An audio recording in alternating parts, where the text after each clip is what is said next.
Dios te dice hoy, sé que sientes que ya no puedes más, pero calma, yo sostendré tu alma. ¿Alguna vez has sentido que algo dentro de ti se rompió en silencio, sin que nadie lo notara, como si llevaras una batalla interna que nadie ve? Hoy no estás solo, esta palabra es para ti.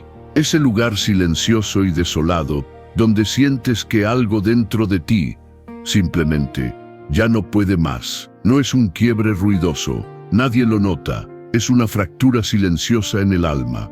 Te despiertas cada mañana y el primer pensamiento no es de esperanza, sino de peso. El peso de un alma apesadumbrada que tienes que levantar de la cama y vestir con una sonrisa. Guardas las apariencias, ¿verdad? Te has vuelto un experto en el arte de parecer que todo está bien, pero por dentro sientes cómo los cimientos de tu ser se desmoronan lentamente. Sonríes, asientes, continúas, pero tu corazón en lo más profundo clama por una sola cosa: descanso. Un descanso real, no solo dormir.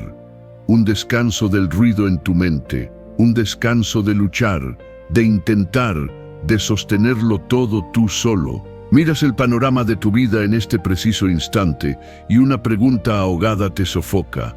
¿Cuánto tiempo más voy a aguantar? Ahora, escucha con atención. Y si te dijera que este mensaje que estás escuchando no es un algoritmo, no es una coincidencia, no es un video más en tu historial. Y si te dijera que esto es una cita divina, que el cielo ha agendado este encuentro contigo, precisamente hoy, precisamente en este estado en el que te encuentras. Porque esa sensación abrumadora de agotamiento no es una señal de debilidad, es la prueba de que has estado luchando por demasiado tiempo. Y Dios te ve. Él te ve exactamente donde estás, exhausto, herido, con las fuerzas casi extintas, y tiene una palabra específica para ti, no para la multitud, para ti. Una palabra que no es un consejo, sino un rescate, una palabra que trae el verdadero descanso que tu alma anhela y la promesa más poderosa de todas, que Él mismo te sostendrá cuando ya nadie más pueda. Este mensaje, créeme, es para ti, que has estado cargando un dolor que nadie más comprende. Para ti, que has pensado en rendirte 1000 veces, pero una fuerza que no entiendes te ha mantenido en pie. Estás aquí porque Jesús quiso que estuvieras. Y lo que estás a punto de escuchar en este viaje que haremos juntos puede ser, literalmente, el oxígeno que tu alma necesita para volver a respirar. Hay secretos escondidos en las Escrituras, verdades reveladas solo a aquellos que, como tú, han llegado a su límite. Verdades que han sostenido a gigantes de la fe cuando cayeron de rodillas. La voz de Dios quiere hablarte directamente al corazón, porque Él no es ajeno a tu carga. Él ha visto cada lágrima que te has tragado, cada oración que se perdió en el silencio de tu habitación. Y hoy, su invitación es simple pero transformadora. Detente, respira, descansa, porque Él, el Creador del universo, está aquí para sostener tu alma. Siente su presencia ahora mismo. Ya ha comenzado a tocarte. No estás solo, no eres débil, no estás perdido. Estás a punto de ser encontrado de una manera que nunca imaginaste. Así que te pido, no apartes tu mirada, no te distraigas. Lo que sigue es sagrado y podría ser el punto de inflexión que tu historia ha estado esperando desesperadamente. Pero antes de sumergirnos en la primera verdad, quiero pedirte un acto espiritual, un acto de fe. Si estas palabras ya están resonando en tu interior, si sientes que son para ti, quiero que tomes un momento y declares tu rendición en los comentarios. Escribe esta frase: Jesús, hoy me rindo a tu descanso.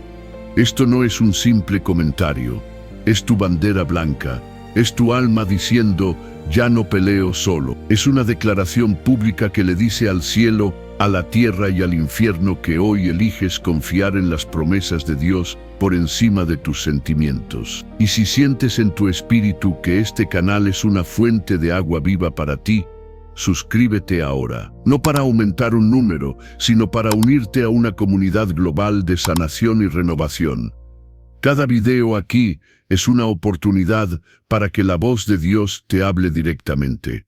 Prepárate, porque una paz que sobrepasa todo entendimiento, una fuerza que no viene de ti, sino de lo alto, y una presencia que lo restaura todo, están a punto de derramarse sobre tu vida. Este momento es sagrado. ¿Estás listo? Porque tu Padre está a punto de sostenerte como nunca antes. El agotamiento existencial, la lección de Elías.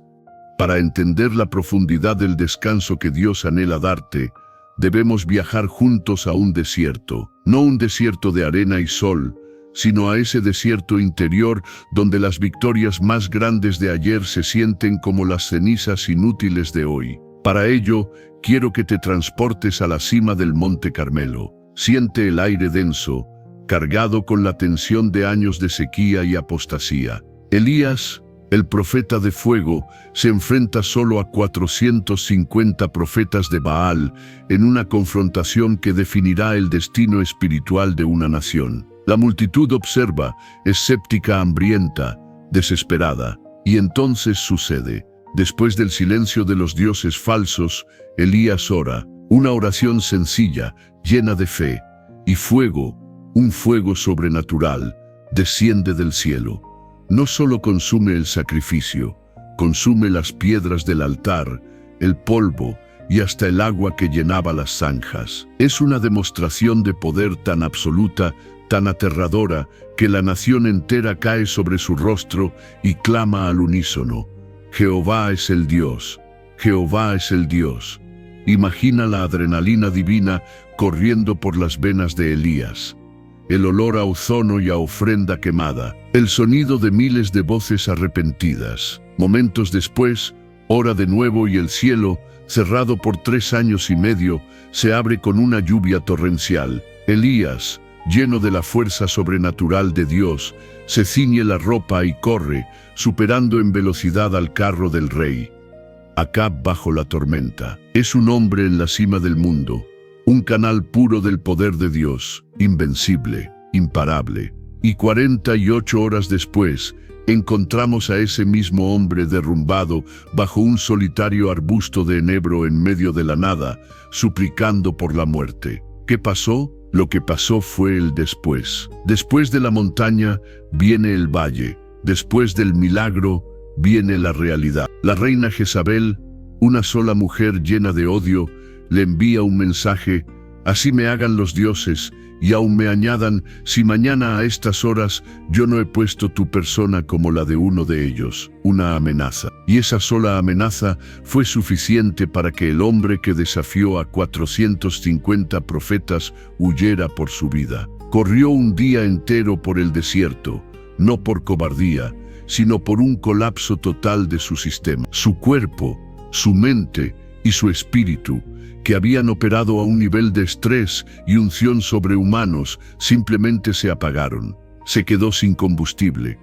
En ese momento, bajo el enebro, Elías no era un profeta poderoso. Era un hombre roto, creyendo 3 mentiras devastadoras que el enemigo susurra a cada siervo de Dios agotado.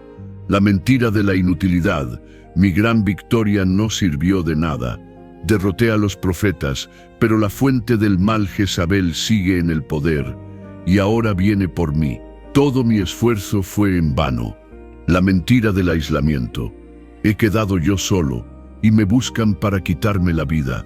Sentía que era el único fiel que quedaba en toda la nación, que nadie compartía su carga, que estaba completamente solo en su lucha. La mentira de la decepción divina, implícita en su deseo de morir, está la creencia de que había fallado.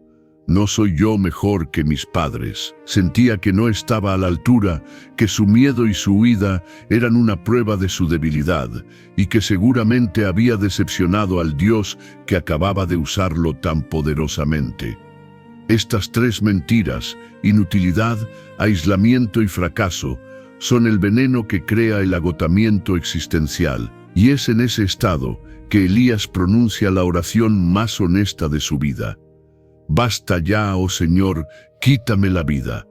Esta historia no está a miles de años de distancia. Está sucediendo ahora mismo en nuestras vidas de tres maneras muy concretas. El burnout del profesional. Eres tú después de cerrar ese proyecto que te consumió por meses. Trabajaste noches, fines de semana, lo diste todo. El proyecto es un éxito. Todos te felicitan. Pero en lugar de sentir alegría, sientes un vacío aterrador y una ansiedad paralizante por lo que vendrá después. La victoria se siente hueca y estás demasiado agotado para celebrar. Ese es el síndrome de Carmelo, el agotamiento del cuidador.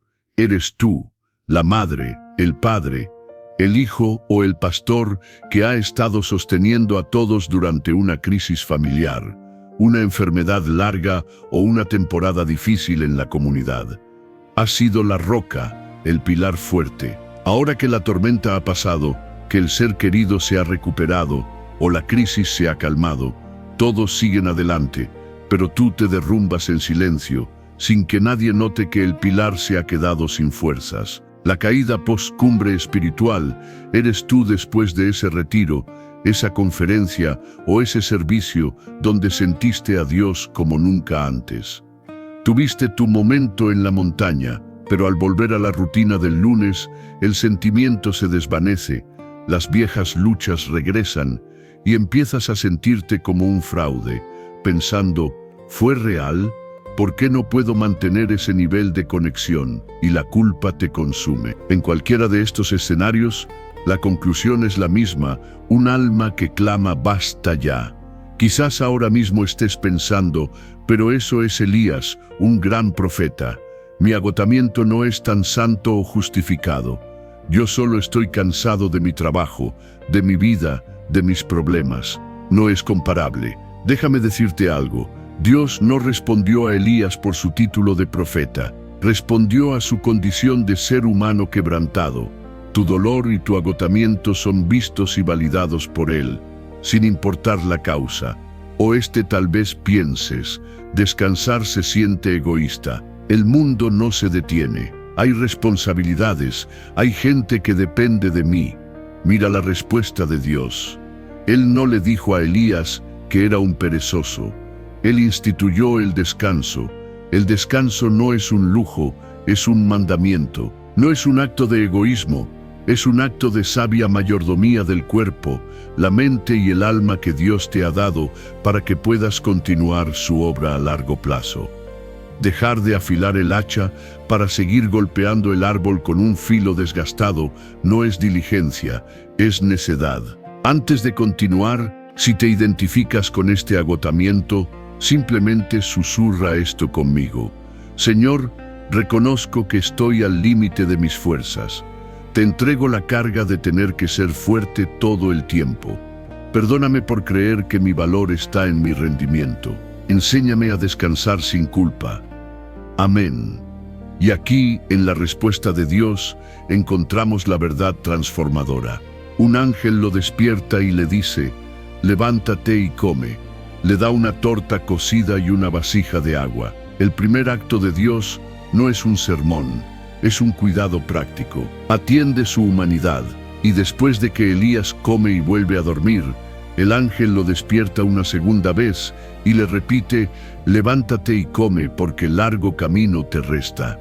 La verdad es esta, el cuidado de Dios en tu debilidad no es un premio por tu fortaleza, es un rescate en tu agotamiento. Y su primer mandato para un alma exhausta no es lucha más, sino nútrete, porque Él está más interesado en tu restauración que en tu producción inmediata. Él te está diciendo hoy, come de mi palabra, bebe de mi espíritu, descansa en mi presencia, porque la misión que tengo para ti aún no ha terminado y te necesito restaurado, no roto. Si estás listo para dejar de correr con tus propias fuerzas y empezar a recibir el sustento del cielo, declara tu fe ahora. Escribe en los comentarios esta poderosa decisión. Dios, acepto el alimento que me das. Que este sea tu acto de rendición, el momento en que dejas de luchar y comienzas a recibir la restauración que tu Padre anhela darte. La ansiedad que no descansa, la lección de Marta. El descanso que recibió Elías fue un escape de una batalla externa, un refugio en el desierto, lejos de todo y de todos. Pero ¿qué sucede cuando el agotamiento no te encuentra en la soledad, sino en el epicentro de tu propia vida, en tu propia casa? ¿Qué pasa cuando el cansancio no proviene de huir de tus enemigos, sino de servir frenéticamente a aquellos que más amas, incluido a Dios mismo? Para explorar esta faceta del agotamiento, debemos dejar el desierto y entrar en la bulliciosa casa de una mujer llamada Marta, en la aldea de Betania. Imagina la escena con todos tus sentidos. La casa de Marta probablemente bullía de actividad. El aire huele a pan recién horneado, a hierbas aromáticas, al polvo del camino que traen los invitados. Se oye el murmullo de las conversaciones, el tintineo de las vasijas, el sonido apresurado de las sandalias de Marta sobre el suelo de piedra. En la cultura de la época, la hospitalidad era un deber sagrado, un reflejo del honor de toda la familia. Y el invitado de hoy no es un viajero cualquiera, es Jesús, el Maestro, el Sanador, el Rabí del que todos hablan. La presión es inmensa. Marta, con un corazón desbordante de amor y un profundo sentido del deber, está en el centro de este torbellino. Su mente es una lista de tareas interminable. Hay suficiente agua para lavar los pies de todos. La comida alcanzará. ¿Está la mesa puesta correctamente? ¿Por qué la masa no sube como debería? Cada detalle es una fuente potencial de fracaso.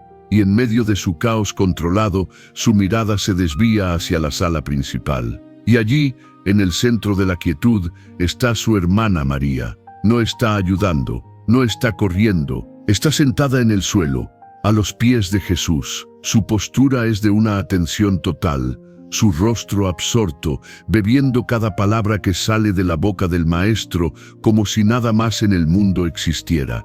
Para Marta, en su estado de ansiedad, esta imagen no es de devoción, es de irresponsabilidad, es una afrenta directa a su esfuerzo. La olla a presión de su alma, que ha estado acumulando vapor durante horas, finalmente explota. Atraviesa la habitación, interrumpe al Maestro y con una voz cargada de frustración y autojustificación le reclama no a su hermana, sino a Jesús mismo. Señor, ¿no te da cuidado que mi hermana me deje servir sola? Dile pues que me ayude. La explosión de Marta no nace del odio, sino de un profundo dolor alimentado por varias raíces tóxicas. El miedo al juicio. Marta está actuando movida por el miedo a no ser una anfitriona perfecta. Su identidad y su valor en ese momento están completamente ligados al éxito de ese evento. Cree que el amor y la aprobación se ganan a través de un servicio impecable. El resentimiento de la carga no compartida siente la injusticia de ser la única responsable. La frase, no te da cuidado, revela su sentimiento de ser invisible. Señor, ¿no ves todo lo que estoy haciendo por ti? ¿Y no ves que ella no está haciendo nada? Es el grito del alma que se siente sobrecargada y poco valorada. La adicción al control, su actividad frenética es un intento de controlar su entorno para poder acallar su ansiedad interna. Cree que si puede manejar cada detalle externo, podrá encontrar paz. Pero es una trampa, porque cuanto más trata de controlar, más caótico se siente su interior. María, al soltar el control y simplemente ser, representa una amenaza para la cosmovisión de Marta. Esta lucha entre la acción ansiosa y la presencia en calma es el drama de nuestra vida moderna. Lo vemos en todas partes. En el hogar, eres la madre o el padre que cree que el amor se demuestra a través de un hogar impecable, comidas perfectas y una agenda llena de actividades para los niños. Amas a tu familia, pero estás tan agotado y estresado por hacer por ellos que has perdido la capacidad de simplemente estar con ellos. Te irritas con facilidad.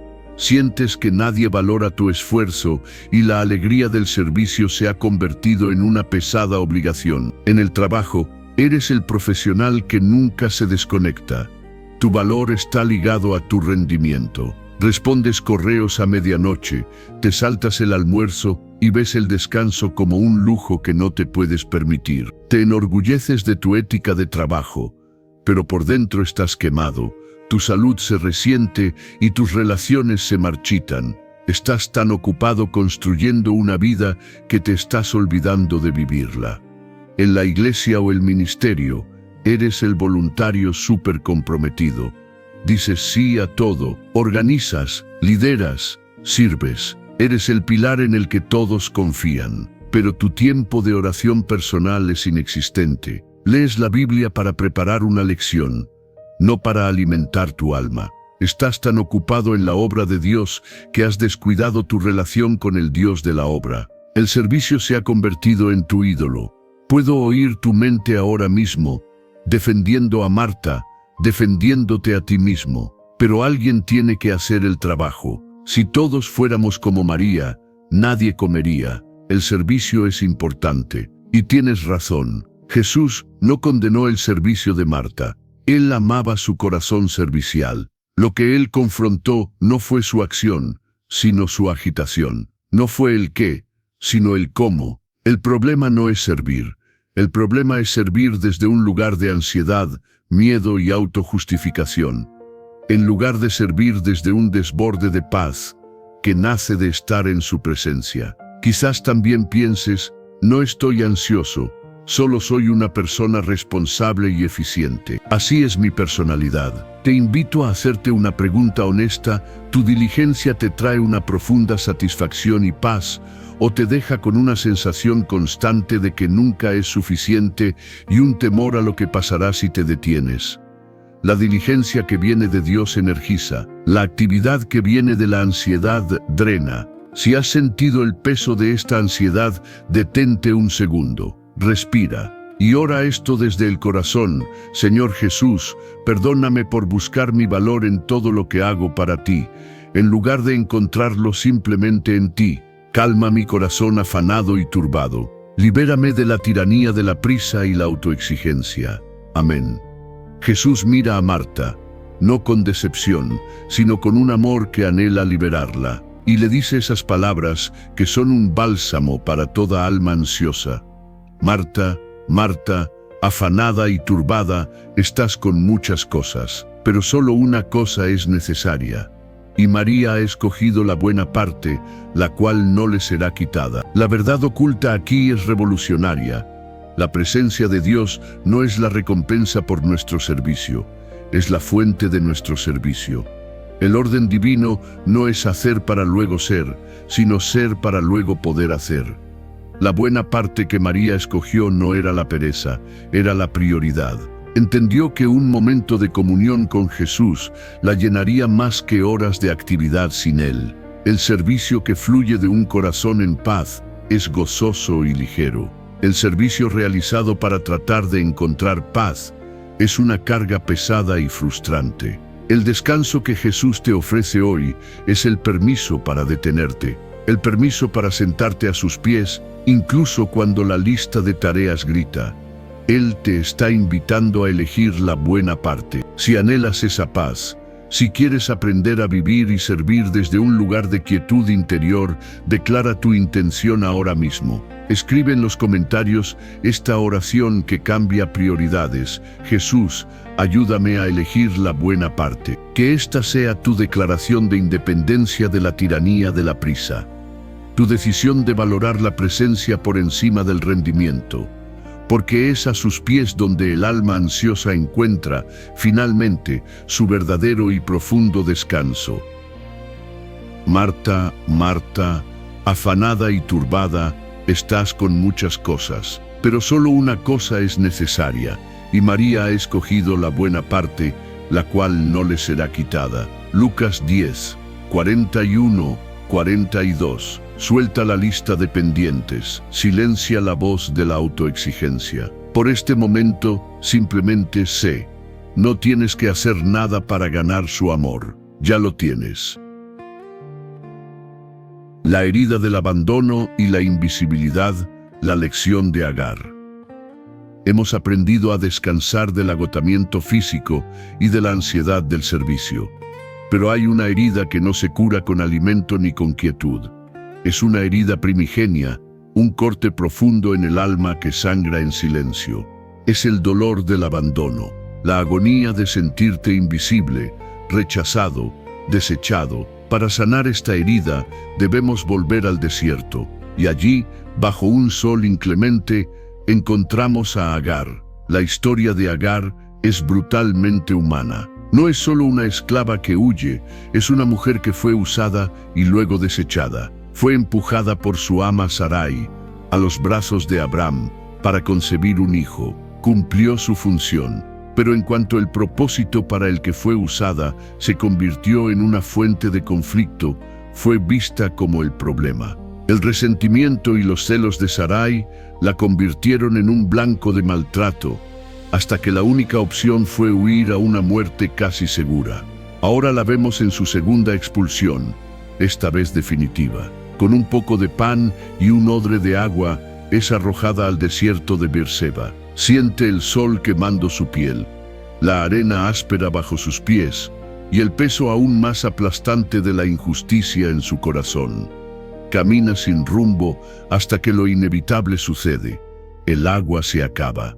La vemos realizar el acto más desgarrador que una madre puede cometer. Toma a su hijo, Ismael, la única razón de su existencia, y lo coloca bajo la sombra de un arbusto. Se aleja a la distancia de un tiro de arco, porque su alma no puede soportar el sonido de los lamentos de su hijo moribundo. Se sienta, levanta su voz y llora. No es un llanto de esperanza, es un lamento fúnebre. Es el sonido de una historia que llega a su fin en la más absoluta soledad y desesperación. En ese momento de llanto, el alma de Agar está cautiva por mentiras que nacen directamente de la herida del rechazo. La mentira de ser desechable. Su experiencia le ha enseñado que su valor estaba en su utilidad. Fue valiosa cuando podía dar un hijo. Una vez que se convirtió en un problema, fue descartable. Esta mentira le susurra: no vales por quien eres, vales por lo que puedes ofrecer. Y ahora que no ofreces nada, no eres nada. La mentira de la invisibilidad.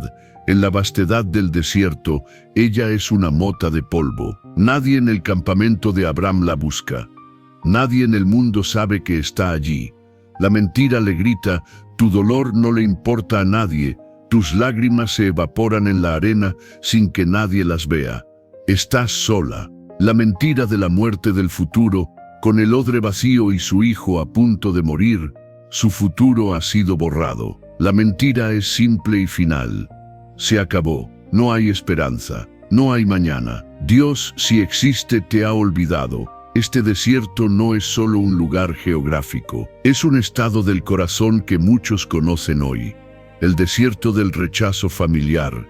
Eres tú, sintiéndote como un extraño en tu propia familia. Quizás por tus decisiones, por un divorcio, por tu fe, o simplemente porque nunca encajaste en el molde. Vas a las reuniones familiares y sientes una pared invisible. Hablas, pero nadie te escucha realmente. Sonríes, pero por dentro te sientes invisible. Esa es la herida de Agar. El desierto de la soledad en la multitud. Eres tú en tu oficina, en tu universidad, o incluso en tu iglesia. Estás rodeado de gente, pero te sientes profundamente solo. Nadie conoce tus verdaderas luchas, tus miedos nocturnos, tus anhelos más profundos. Te has vuelto un maestro en el arte de la conversación superficial, porque has llegado a creer que a nadie le interesa conocer lo que hay debajo. El desierto del uso y desecho.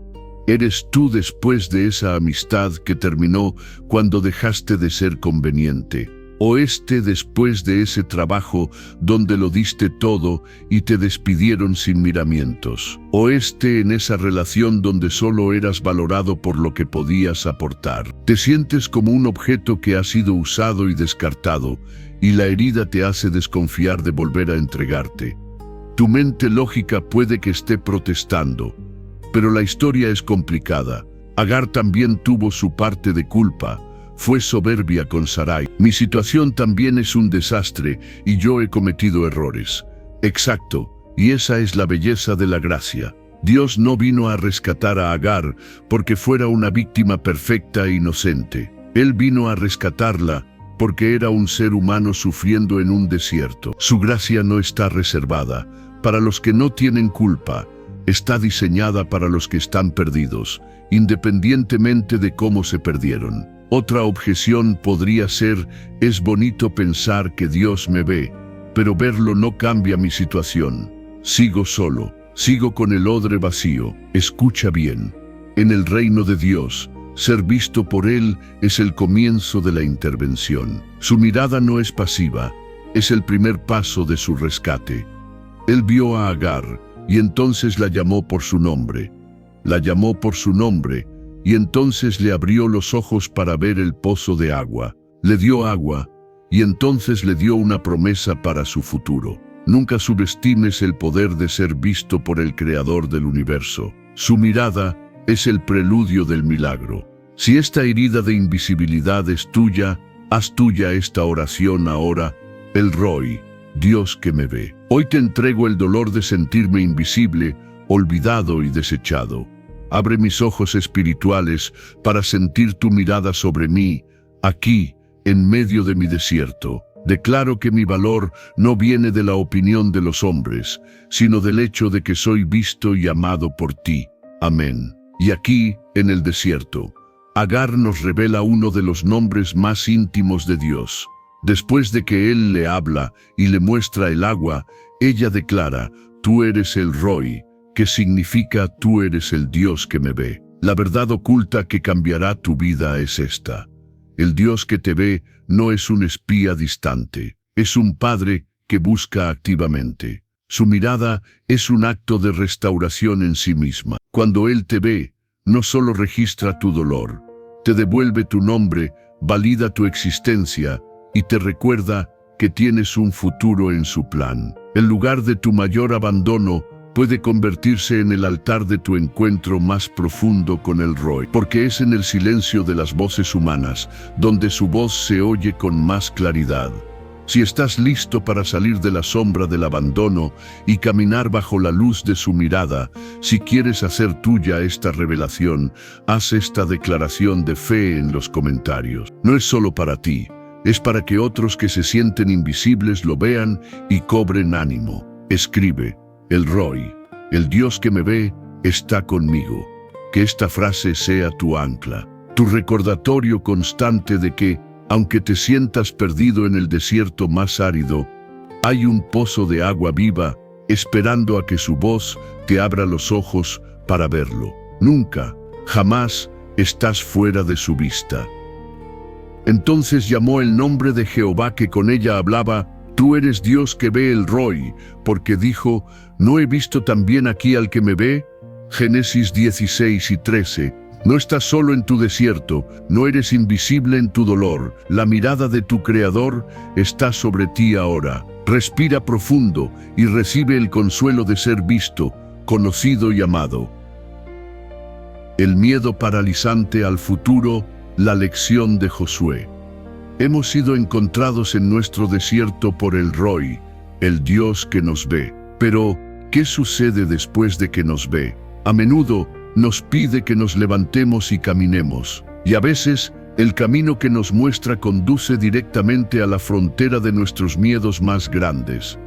Hoy nos ponemos en las sandalias de Josué, un hombre de pie en el precipicio de una responsabilidad aterradora. La atmósfera en el campamento de Israel es una mezcla de duelo y pánico. Moisés está muerto, el hombre que fue como un dios para ellos, que los sacó de Egipto con plagas y prodigios, que partió el mar rojo, que les entregó la ley de Dios en tablas de piedra, ya no está. Su ausencia es un vacío colosal.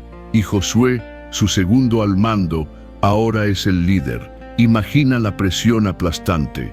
No solo debe guiar a más de 2 millones de personas quejumbrosas y obstinadas, sino que debe hacerlo a la sombra del líder más grande que la historia ha conocido. Cada decisión que tome será comparada con ¿qué habría hecho Moisés? De pie, A orillas del río Jordán, mira hacia la tierra prometida, pero no ve solo colinas verdes y valles fértiles, ve los fantasmas del informe que él mismo ayudó a dar 40 años antes. Ciudades con murallas que llegan hasta el cielo, carros de hierro y gigantes, los descendientes de Anak que hacían que los israelitas se sintieran como langostas. Ese informe infundió tanto terror en la generación anterior que los condenó a vagar y morir en el desierto. Ahora, esos mismos gigantes le esperan a él. El alma de Josué es un campo de batalla de miedos específicos que todos conocemos. El miedo al fracaso catastrófico, su pensamiento no es si fallo, quedaré mal. Es si fallo, una nación entera sufrirá. Si fallo, la promesa de Dios a Abraham, Isaac y Jacob morirá conmigo. Seré el líder que lo echó todo a perder a las puertas del éxito. El peso es histórico, generacional. El síndrome del impostor. La voz en su cabeza debe haber sido ensordecedora. Tú no eres Moisés, tú no tienes su vara. Tú no hablaste con Dios en la zarza ardiente. Eres un soldado, no un profeta. Eres una copia, un sustituto. ¿Quién eres tú para llenar esos zapatos? La parálisis ante lo desconocido, aunque era un líder militar, siempre había operado bajo la autoridad de Moisés. Ahora, no hay nadie a quien consultar. La estrategia final, la palabra final, la responsabilidad final, todo recae sobre él. Es el terror de no tener una red de seguridad. Este temor paralizante ante la responsabilidad es una experiencia universal. La enfrentas tú, en tu carrera profesional, cuando te ascienden a ese puesto de dirección, reemplazando a un jefe que era una leyenda en la empresa. Te sientas en su antigua oficina y sientes el peso de las expectativas.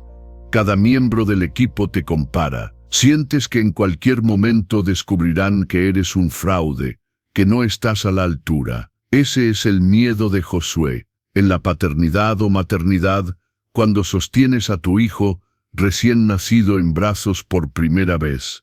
El amor es abrumador, pero el miedo lo es aún más. ¿Seré un buen padre? ¿Sabré protegerlo, guiarlo, amarlo correctamente? ¿Repetiré los errores de mis propios padres? Es la responsabilidad de moldear una vida humana y se siente como una carga demasiado grande en tu llamado espiritual. Cuando sientes que Dios te llama a dar un paso de fe radical, empezar un negocio, mudarte a otra ciudad por un ministerio, liderar un grupo en tu iglesia, sabes que es la voluntad de Dios, pero los gigantes son reales. La falta de dinero, tu falta de experiencia, la crítica de tu familia, el miedo a la opinión de los demás. La promesa es clara, pero los obstáculos parecen insuperables. Tu mente puede estar diciendo, pero Josué era un guerrero valiente, espía fiel, entrenado por Moisés durante 40 años. Yo no tengo esa preparación para lo que enfrento. La respuesta de Dios a Josué no fue, no temas, porque tu currículum es impresionante. Su respuesta fue, no temas, porque yo estaré contigo. Tu preparación, tu talento y tu experiencia son herramientas, pero nunca son la fuente de tu victoria. La calificación para el llamado de Dios no es tu historial, es su presencia prometida. Quizás la objeción es: me dices que sea fuerte y valiente, pero yo me siento débil y aterrorizado. Tengo que fingir. No, este es uno de los mayores malentendidos. Ser fuerte y valiente en el contexto bíblico no es la ausencia de miedo, es la decisión de actuar correctamente a pesar del miedo que sientes. Es el coraje de poner un pie delante del otro, no porque ya no tiembles, sino porque confías más en la presencia que te acompaña que en el miedo que te paraliza. Es un llamado a la obediencia, no a la supresión emocional. Si estás en esa frontera, paralizado por el miedo al futuro, haz esta oración conmigo ahora. Señor, confieso que estoy atemorizado. La responsabilidad me parece demasiado grande y yo me siento demasiado pequeño. Hoy te entrego mi futuro y el miedo que me paraliza. Elijo creer que tu presencia es más real que los gigantes que veo. Dame el valor, no para no sentir miedo, sino para obedecerte a pesar de él. Amén. En medio del temor de Josué, Dios interviene, y la verdad que le revela lo cambia todo. No le da un plan de batalla de 10 pasos. Le da una promesa que es el antídoto para el miedo. Nadie te podrá hacer frente en todos los días de tu vida.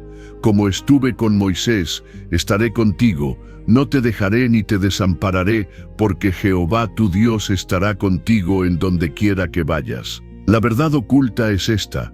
La victoria sobre el miedo al futuro no se encuentra en nuestras capacidades, sino en la certeza de su compañía. La fortaleza que Dios pide no es algo que debamos generar, sino una realidad en la que debemos apoyarnos, su presencia incondicional. Él no te pide que seas Moisés, te pide que permitas que el mismo Dios que estuvo con Moisés esté ahora contigo.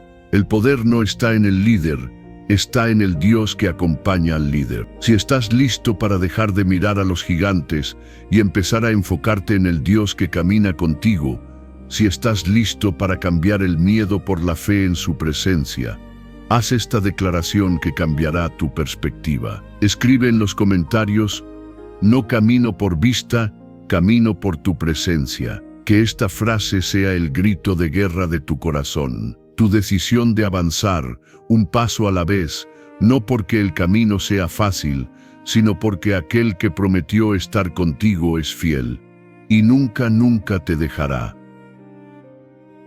Mira que te mando que te esfuerces y seas valiente, no temas ni desmayes, porque Jehová tu Dios estará contigo en donde quiera que vayas. Josué 1:9. Inhala su presencia, exhala tu miedo al futuro. La responsabilidad que te abruma, Él la comparte contigo. El futuro no está en tus manos, está en las suyas. Descansa en esa verdad. El peso del fracaso y la vergüenza, la lección de Pedro. Hemos aprendido a confiar nuestro futuro incierto a la presencia fiel de Dios. Pero ¿qué sucede cuando el gigante más aterrador no está delante de nosotros, sino dentro de nosotros? ¿Qué hacemos cuando la voz que nos atormenta no es la de un enemigo externo, sino el eco de nuestro propio y más vergonzoso fracaso? Esta es la carga de la vergüenza. Un veneno para el alma. No solo te dice que hiciste algo malo, te susurra al oído hasta convencerte de que eres algo malo. La vergüenza te aísla, te silencia y te encierra en la prisión de tu pasado, obligándote a revivir tu error una y otra vez. Para encontrar la libertad de esta cárcel, debemos ir a un patio frío en la noche más oscura y fijar nuestros ojos en el apóstol Pedro. La escena es caótica. El aire nocturno está cortado por los gritos de los guardias y las acusaciones de los líderes religiosos en el juicio fraudulento de Jesús. Pedro se ha colado en el patio, tratando de pasar desapercibido, calentándose las manos en un fuego de carbón. El mismo fuego que le da un poco de calor físico, ilumina su rostro para la exposición. Una criada lo mira y dice casualmente: «Este hombre también estaba con él». El corazón de Pedro debe haberse detenido, y con un pánico que ahoga su lealtad, miente: «Mujer, no lo conozco». Poco después, otro lo ve y afirma: «Tú también eres de ellos». La segunda negación es más firme, más defensiva: «Hombre, no lo soy». El tiempo se arrastra. Una hora de agonía. Pedro seguramente pensó que ya había pasado el peligro. Pero entonces un tercero insiste, reconociendo su acento galileo. Verdaderamente este hombre estaba con él, atrapado, expuesto y dominado por el instinto de supervivencia. Pedro se rompe, hace lo impensable, comienza a maldecir, a jurar, a distanciarse con violencia verbal de la persona a la que le había prometido lealtad eterna. «Juro que no conozco a este hombre de quien hablan». Y mientras la maldición aún está en sus labios, el canto de un gallo atraviesa el ruido del patio. En ese instante, el Evangelio de Lucas nos da el detalle más devastador y misericordioso. Jesús, siendo llevado por los guardias, se volvió y miró a Pedro. No fue una mirada de ira, no fue un "te lo advertí", fue una mirada que atravesó el alma de Pedro, una mirada de profundo dolor, sí, pero también de un amor inquebrantable que veía más allá de su traición, directo al corazón aterrorizado del hombre que él amaba. Esa mirada de gracia en medio de su más grande pecado fue lo que lo destruyó. Pedro salió de allí y lloró amargamente, un llanto de un alma rota por la conciencia de su propio fracaso. El llanto de Pedro era una mezcla tóxica de emociones que todos hemos sentido. La vergüenza paralizante, el sentimiento de haber sido expuesto públicamente como un cobarde y un mentiroso, la humillación de no estar a la altura de sus propias palabras, la culpa devoradora, el conocimiento tortuoso de haber herido a la persona que más amaba en su momento de mayor necesidad. No era un error abstracto, era una traición personal, el autodesprecio, el odio hacia sí mismo por su debilidad, el hombre que caminó sobre el agua, ahora ahogado por el miedo, la desesperanza de la descalificación, la creencia segura de que todo había terminado. Soy un fraude, he perdido mi lugar, he roto mi relación con el Maestro para siempre. No hay vuelta atrás. Este patio de la negación tiene muchas formas en nuestra vida. El fracaso moral eres tú, luchando en secreto con ese pecado recurrente. Has orado, has llorado, le has prometido a Dios, esta es la última vez, y has vuelto a caer. La vergüenza es tan grande que dejas de orar, porque te sientes como un hipócrita indigno de acercarte a un Dios santo. El fracaso relacional eres tú, viviendo con las consecuencias de palabras hirientes que destruyeron una amistad o de actos egoístas que contribuyeron al fin de tu matrimonio. El recuerdo de tus errores te atormenta y crees que nunca merecerás volver a tener una relación sana, que estás dañado. El fracaso público eres tú, el emprendedor cuyo negocio quebró, el líder cuyo ministerio se vino abajo, o el profesional que cometió un error garrafal que le costó su reputación. Tu identidad estaba ligada a tu éxito, y ahora que has fracasado, sientes que no eres nadie. Tu conciencia herida podría estar gritando, pero mi fracaso dañó a otras personas. No es tan simple como ser perdonado. Hay consecuencias reales. Y es verdad, la gracia de Dios no borra las consecuencias terrenales de nuestros actos. Sin embargo, el perdón de Dios es el primer paso indispensable que nos limpia y nos da la fuerza para enfrentar esas consecuencias. Nos libera de la vergüenza paralizante para que podamos buscar la reconciliación con quienes herimos, no desde un lugar de autoodio, sino desde la humildad de un corazón perdonado. O tal vez la objeción más común: le he pedido perdón a Dios 1.000.000 de veces, pero no siento el perdón. La culpa sigue pegada a mí. Debes entender esto. El perdón de Dios es un hecho legal, no un sentimiento emocional. Fue decretado en la cruz y se activa por la fe en su palabra, que dice: si confesamos nuestros pecados, Él es fiel y justo para perdonar nuestros pecados y limpiarnos de toda maldad. Tus sentimientos fluctuarán. El enemigo, el acusador de los hermanos, te recordará tu pecado constantemente. Tu trabajo es aferrarte al hecho de tu perdón, incluso cuando tus sentimientos no cooperen. Si la carga de un fracaso pasado te está aplastando, detente ahora y haz esta oración de liberación. Señor Jesús, hoy traigo mi más grande fracaso ante ti. Renuncio al derecho de seguir castigándome por ello. Renuncio a la vergüenza y a la autocondenación. Por fe, recibo el perdón completo que me ofreciste en la cruz. Un perdón que es infinitamente más grande que mi error. Lávame, restáurame y no permitas que viva en esta prisión ni un día más. Amén. Después de la resurrección, en una playa, Jesús no solo perdona a Pedro, lo restaura y le da una nueva comisión. 3 negaciones, 3 afirmaciones de amor y 3 mandatos: apacienta mis corderos, pastorea mis ovejas, apacienta mis ovejas. La verdad oculta, la que lo cambia todo, es esta: Jesús no ve tu fracaso como tu final, lo ve como el campo de entrenamiento para tu futuro. Él no solo te perdona, Él redime tu caída y la convierte en la base sobre la cual construirá tu ministerio más grande.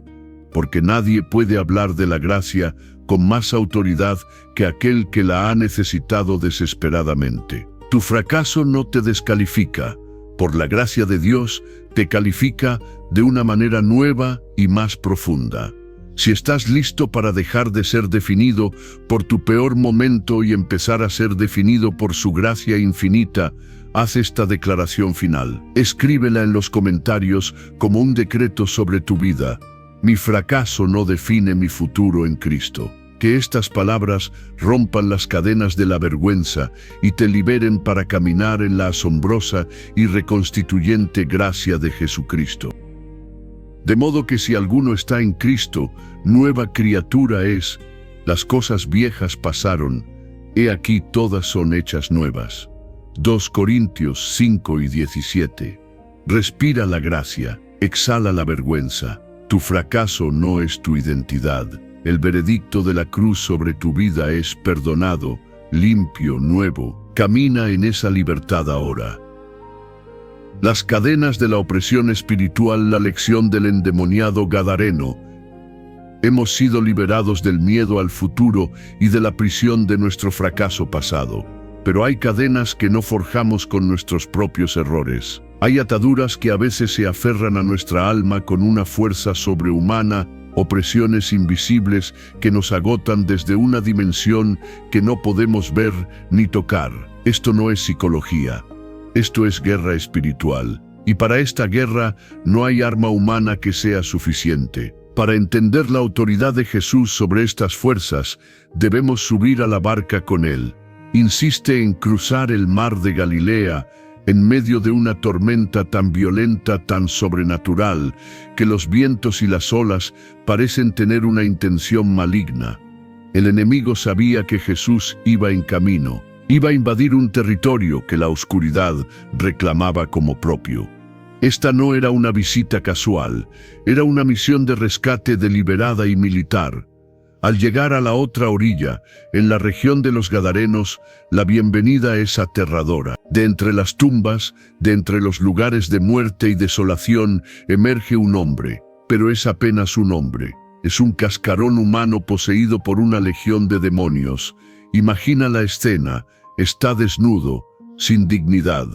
Su piel está llena de heridas porque se golpea día y noche con piedras. Sus gritos son inhumanos, un eco de tormento que aterroriza a la región. Es tan incontrolablemente fuerte que los grilletes y las cadenas con los que intentan sujetarlo son rotos como si fueran hilos.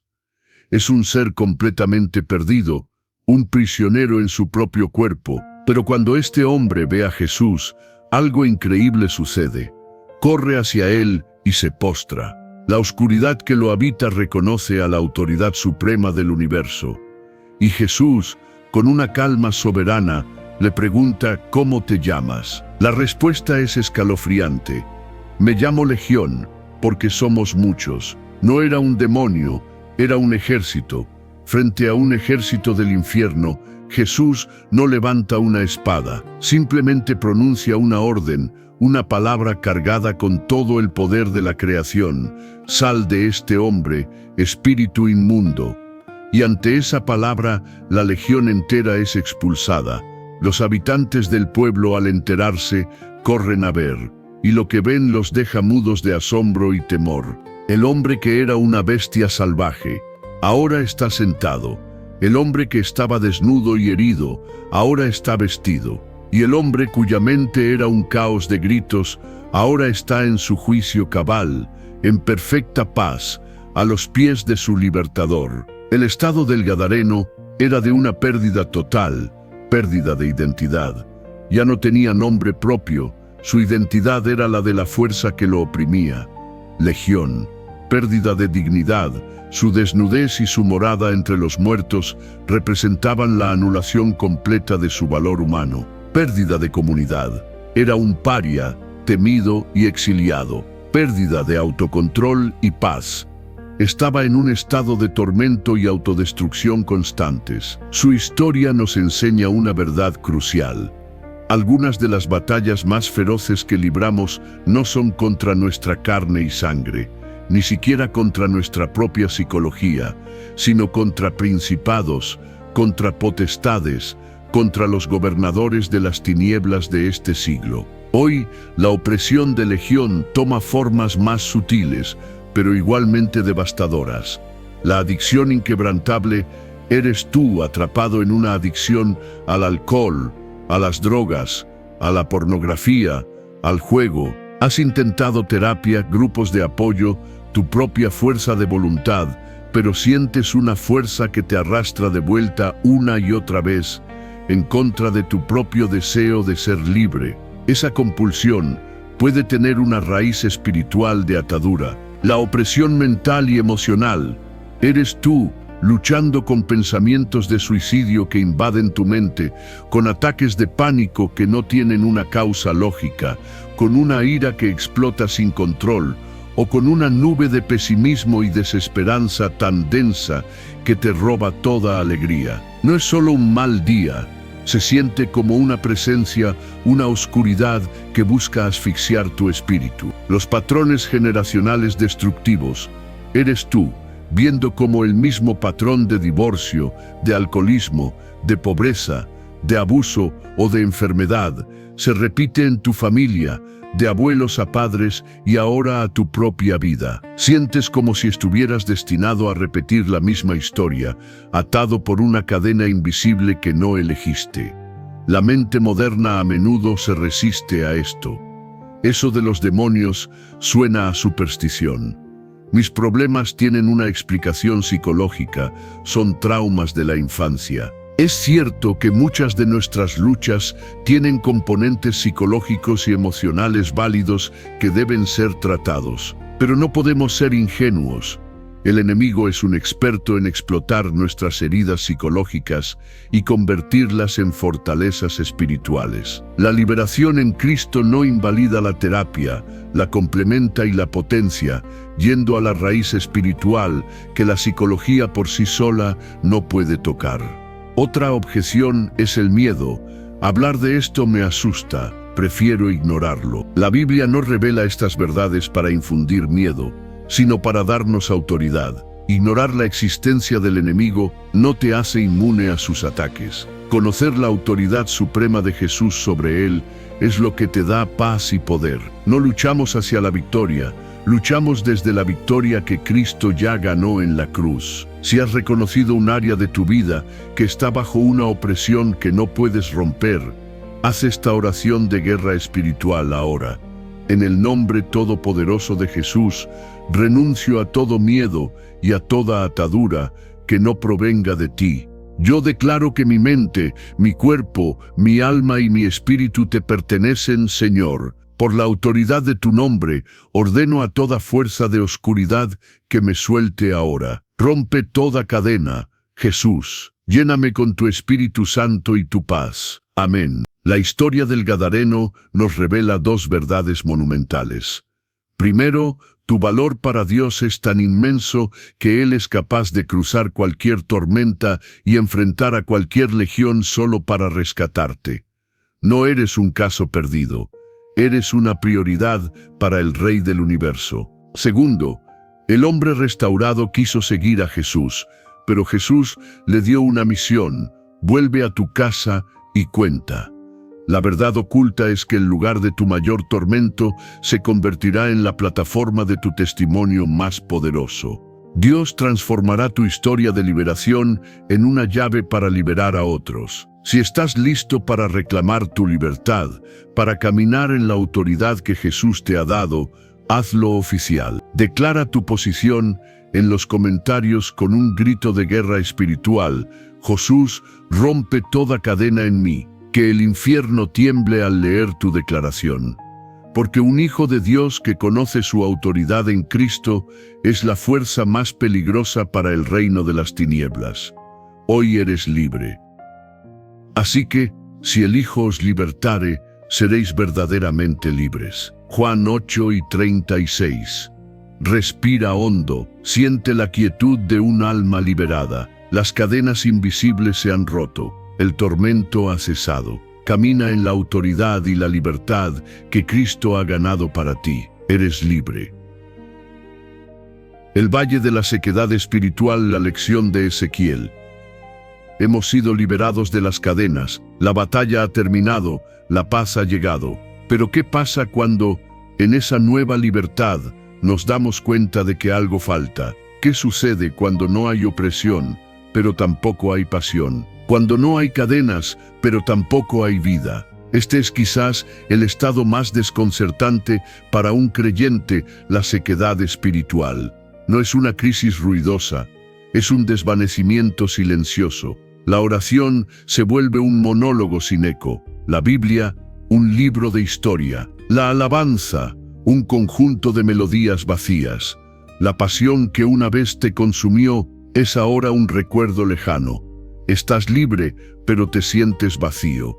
Para sanar esta condición, Dios transporta a su profeta, Ezequiel, a uno de los lugares más extraños y desoladores de toda la Escritura. No lo lleva al templo, ni a la cima de una montaña. Lo pone en medio de un valle lleno de huesos. Imagina la visión. No son unos pocos huesos, es el esqueleto de un ejército entero, esparcido por todo el valle. Están blanqueados, completamente secos. Esto no es una escena de una batalla reciente, es un cementerio de una esperanza que murió hace mucho, mucho tiempo. El aire está quieto, el silencio es absoluto. Es la imagen perfecta de la muerte irreversible. Y en este lugar de total desesperanza, Dios le hace a Ezequiel una pregunta que parece casi una burla. Hijo de hombre, ¿vivirán estos huesos? Esta pregunta trasciende los milenios y llega hasta ti hoy. Dios mira a esa área de tu vida que se ha secado. Tu pasión, tu primer amor, tu sueño roto, tu ministerio abandonado, y te pregunta lo mismo: ¿crees que esto puede volver a vivir? La respuesta de Ezequiel es una obra maestra de fe y humildad. Señor Jehová, tú lo sabes. No se atreve a decir que no, desafiando el poder de Dios. Pero tampoco dice que sí, presumiendo de su propia fe. Simplemente rinde la pregunta a la soberanía de Dios. Entonces, Dios le da a Ezequiel una instrucción desconcertante.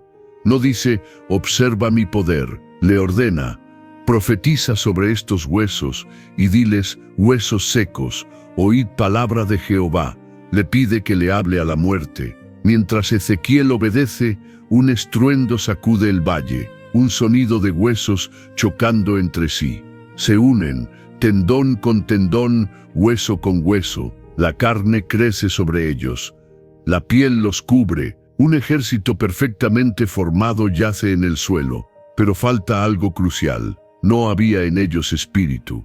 Eran cuerpos, pero no tenían vida. Eran una religión perfecta, una estructura impecable, pero sin el aliento de Dios. Y Dios da la segunda orden, profetiza al espíritu: ven, oh espíritu, de los cuatro vientos, y sopla sobre estos muertos, y vivirán. Y cuando el Ruach, el aliento de Dios, entró en ellos, ese ejército de cadáveres se puso en pie, lleno de vida, un testimonio vibrante del poder de la resurrección.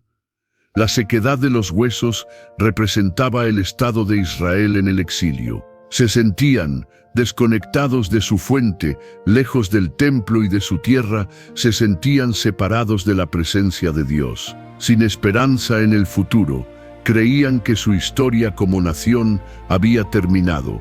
Eran un pueblo muerto, pasivos y resignados. Habían perdido la voluntad de luchar o de creer en una restauración. Estaban simplemente existiendo, sin vida. Esta sequedad espiritual nos afecta de maneras muy actuales. El creyente de larga data, llevas 20 años en la fe, conoces la doctrina, has servido en la iglesia, has visto y oído de todo.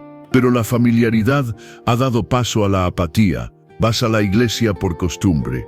Tu vida espiritual es una rutina predecible y sin pasión. Anhelas sentir lo que sentías al principio, pero tu corazón se siente como una tierra reseca. El desilusionado por la decepción.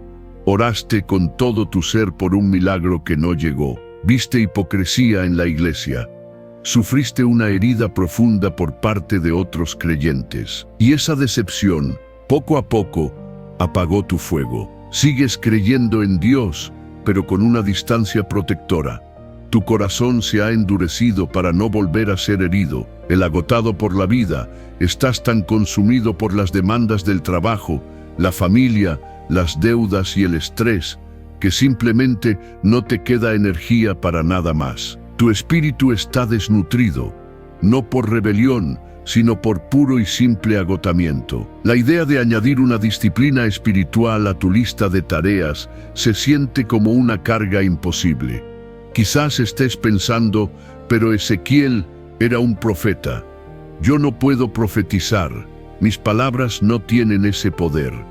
Profetizar, en este contexto, no es predecir el futuro. Es el acto de fe de declarar la palabra y las promesas de Dios sobre una situación que parece muerta. Es mirar tu matrimonio seco y decir, Dios restaura lo que está roto. Es mirar tus finanzas muertas y decir, mi Dios suplirá todo lo que me falta. Es usar tu boca para alinear tu realidad con la verdad de Dios, y ese poder está disponible para cada creyente. Otra objeción: se siente falso, hipócrita. ¿Cómo puedo decir que tengo gozo si me siento muerto por dentro? No se trata de fingir una emoción, se trata de declarar una verdad.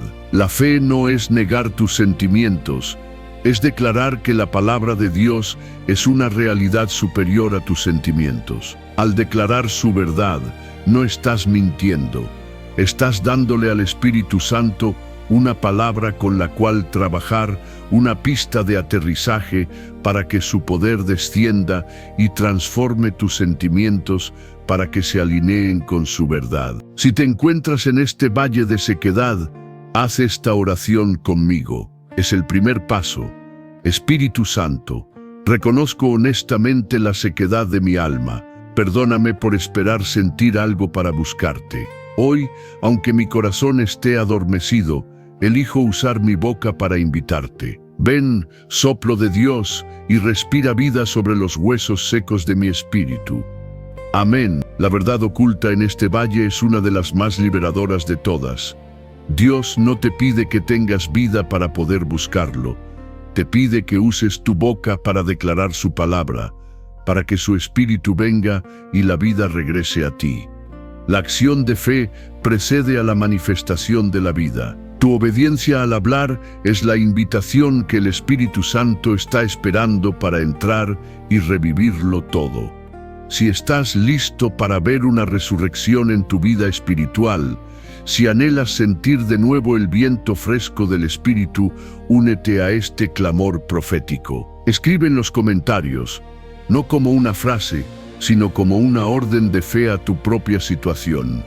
Espíritu Santo, sopla sobre mi valle, decláralo y luego espera. Porque el Dios que convirtió un cementerio en un ejército está a punto de hacer algo nuevo en ti.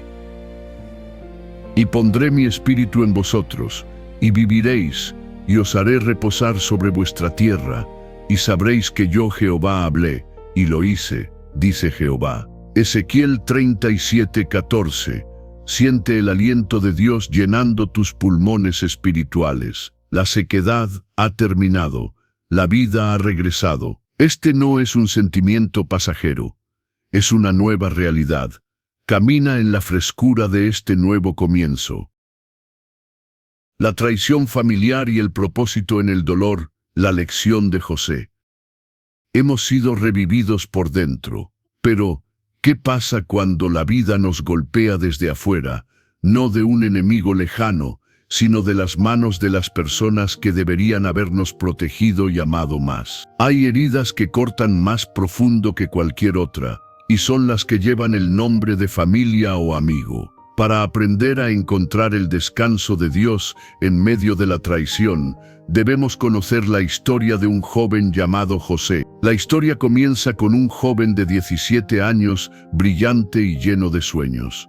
José es el hijo favorito de su anciano padre, Jacob, un hecho que su padre no oculta. Como símbolo de este favoritismo, Jacob le regala una túnica exquisita, de muchos colores, una prenda de nobleza que lo distingue de sus hermanos mayores, quienes visten la ropa tosca de los pastores. Esta túnica es un blanco para la envidia de ellos. Para empeorar las cosas, José tiene sueños. Sueños divinos que predicen que un día su familia se inclinará ante él. Con una inocencia juvenil, los comparte.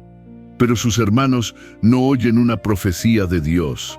Oyen la arrogancia de un hermano menor malcriado. El favoritismo del padre encendió la envidia, pero los sueños de José la convirtieron en un odio asesino. Un día, su padre lo envía a buscar a sus hermanos. Lo ven venir de lejos y la oscuridad en sus corazones toma forma. Ahí viene el soñador, se burlan y conspiran. Primero planean matarlo y arrojarlo a una cisterna.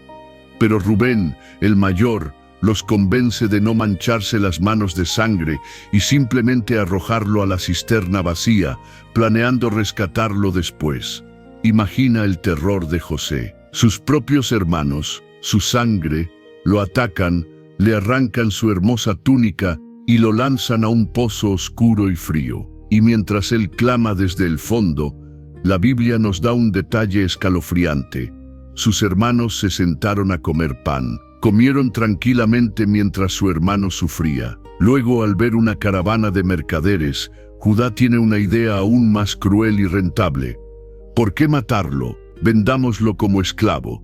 Y por 20 piezas de plata, el precio de un esclavo joven, José es vendido, traicionado y enviado a una tierra extraña. Para completar su maldad, matan un cabrito, empapan la túnica de colores en la sangre y se la llevan a su padre Jacob, diciéndole: «Esto hemos hallado, reconoce ahora si es la túnica de tu hijo o no». Un acto de crueldad calculado que sumió a su padre en décadas de duelo. La prueba de José no duró un día, duró más de 13 años. Fue esclavo en la casa de Potifar. Cuando actuó con integridad y huyó de la seducción de la esposa de su amo, fue falsamente acusado y arrojado a la cárcel. En la cárcel interpretó los sueños del copero del faraón, quien prometió recordarlo, pero lo olvidó por 2 largos años más. Pozo, esclavitud, calumnia, prisión, olvido, una cascada de injusticias. ¿Cómo sobrevive un alma a tanto dolor sin romperse o volverse amarga? El secreto de José está encapsulado en una frase que se repite como un ancla en su historia. Mas Jehová estaba con José. La lucha interna. José debió haber luchado con preguntas agonizantes en la oscuridad de la prisión. ¿Dónde estás, Dios? ¿Qué pasó con los sueños que me diste? ¿Por qué cada vez que hago lo correcto me sucede algo peor? Su historia es un testimonio de una fe que persiste en medio de la confusión y el aparente silencio de Dios. La elección del carácter sobre la amargura. En cada etapa, José enfrentó una elección. Cederé a la amargura y me volveré como aquellos que me hirieron, o mantendré mi integridad. Eligió la integridad. Sirvió fielmente a Potifar. Administró la prisión con excelencia. No permitió que sus circunstancias externas envenenaran su carácter interno. El fuego de la aflicción no lo consumió, lo refinó. La traición de los hermanos de José es una herida que se manifiesta de muchas formas hoy. La traición en el círculo familiar eres tú, que fuiste el chivo expiatorio de tu familia. El que fue criticado, menospreciado o abandonado emocionalmente por padres o hermanos. Quizás sufriste una traición en una herencia o fuiste calumniado a tus espaldas. El dolor es agudo porque viene del lugar que se suponía que era tu refugio. La traición en la comunidad de fe. Eres tú, que confiaste en un amigo cercano, un mentor o un líder en tu iglesia, y esa persona traicionó tu confianza, reveló un secreto, te calumnió o te dio la espalda en un momento de necesidad. Esta herida es devastadora porque profana un espacio que debería ser sagrado y seguro. La traición en una relación íntima. Eres tú, que sufriste la infidelidad o el engaño profundo de tu cónyuge o pareja. La persona que prometió amarte y protegerte se convirtió en la fuente de tu dolor más profundo, destrozando tu capacidad de confiar. Tu corazón herido puede estar protestando: perdonar a quienes me hicieron tanto daño es imposible. Y se siente como si estuviera justificando su acción, diciendo que no fue para tanto. El perdón no es un sentimiento, es una decisión, y no es para ellos, es para ti. Perdonar no significa decir lo que hiciste estuvo bien. Significa decir: lo que hiciste ya no tendrá el poder de controlar mi vida. Es soltar la cuerda que te mantiene atado a tu ofensor y entregarle el juicio y la justicia a Dios, el único juez justo. Es un acto de liberación personal. Otra objeción. La historia de José tuvo un final espectacular. Fue exaltado y vio la justicia. Mi historia no se ve así. Mi dolor parece inútil y sin sentido. José no vio el final feliz durante 13 largos y dolorosos años. Su fe no se basaba en ver el resultado, sino en confiar en el carácter del Dios que estaba con él en el proceso. La promesa del Evangelio no es que toda historia de dolor terminará en riqueza y poder, sino que nuestro Dios es un experto en redención, capaz de tomar los pedazos rotos de nuestra vida y tejerlos en un tapiz de propósito que glorifique su nombre. Si cargas con el peso de una traición, permite que Dios entre en esa herida ahora. Ora conmigo: Padre, te entrego el dolor de esta traición que me ha marcado tan profundamente. Reconozco que es una carga demasiado pesada para mí. Te pido la gracia sobrenatural para perdonar, no porque sea fácil o justo, sino porque anhelo ser libre de la amargura. Ayúdame a confiar en que, de alguna manera que no entiendo, tú estás tejiendo un propósito en medio de mi dolor. Amén. Años después, José, ahora gobernador de Egipto, se enfrenta a sus hermanos. Tiene el poder absoluto para destruirlos, pero en lugar de venganza, les ofrece gracia. Y cuando ellos tiemblan de miedo, él pronuncia la verdad que aprendió en el pozo y en la prisión, la verdad que define toda su historia. Vosotros pensasteis mal contra mí, mas Dios lo encaminó a bien para hacer lo que vemos hoy, para mantener en vida a mucho pueblo. La verdad oculta que te liberará es esta: Dios no es el autor del mal que te hicieron, pero Él es el soberano redentor de sus consecuencias. Tiene el poder de tomar la peor intención del hombre y convertirla en una pieza clave de su propósito divino para tu vida y para la de otros. Tu dolor no tiene por qué ser el final de tu historia. Puede ser el comienzo de un nuevo nivel de empatía, sabiduría y poder en tu vida. Si estás listo para dejar de enfocarte en la herida y empezar a buscar el propósito de Dios en ella, haz esta declaración de fe. Escribe en los comentarios: Dios, confío en tu propósito para mi dolor. Que esta sea tu decisión de cambiar la pregunta de ¿por qué a mí? a ¿para qué, Señor? Es el primer paso para ver cómo el más grande de tus dolores puede convertirse en la fuente de tu mayor fortaleza. Vosotros pensasteis mal contra mí, mas Dios lo encaminó a bien para hacer lo que vemos hoy, para mantener en vida a mucho pueblo. Génesis 50, 20.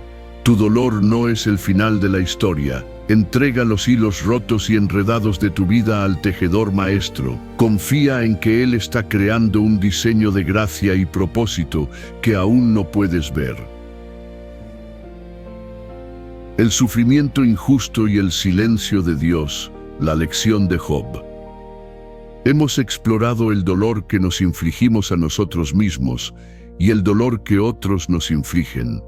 Pero ahora llegamos a la prueba de fe más dura y desconcertante de todas. ¿Qué pasa cuando el sufrimiento es tan masivo, tan injusto y tan inexplicable que parece venir con el permiso silencioso de un Dios bueno?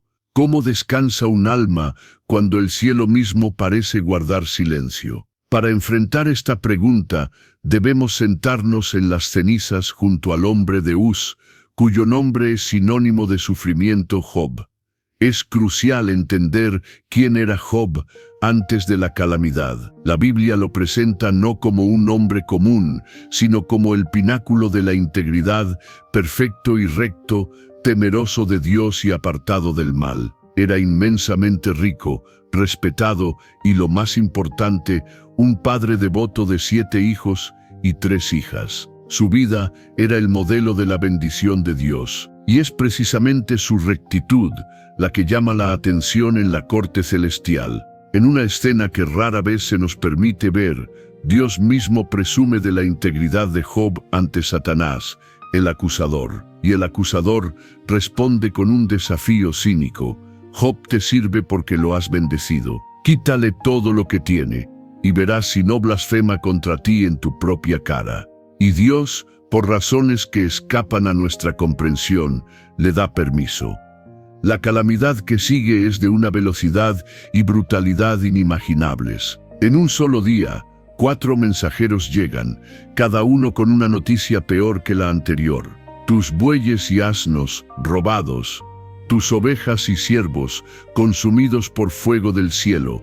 Tus camellos robados. Y finalmente, el golpe que destrozaría a cualquier padre. Tus hijos e hijas estaban comiendo y un gran viento vino. Y cayó la casa sobre los jóvenes, y murieron, todo, en un instante, su riqueza, su legado, y todos sus hijos, desaparecidos. La reacción inicial de Job es un monumento a la fe. Se rasga el manto, se rapa la cabeza, se postra en tierra y adora, diciendo las famosas palabras: desnudo salí del vientre de mi madre, y desnudo volveré allá. Jehová dio, y Jehová quitó, sea el nombre de Jehová bendito. En todo esto, nos dice la Escritura, no pecó Job, ni atribuyó a Dios despropósito alguno. Pero la prueba no había terminado. Satanás ataca de nuevo, esta vez a su cuerpo. Job es herido con una sarna maligna, desde la planta de sus pies hasta la coronilla de su cabeza.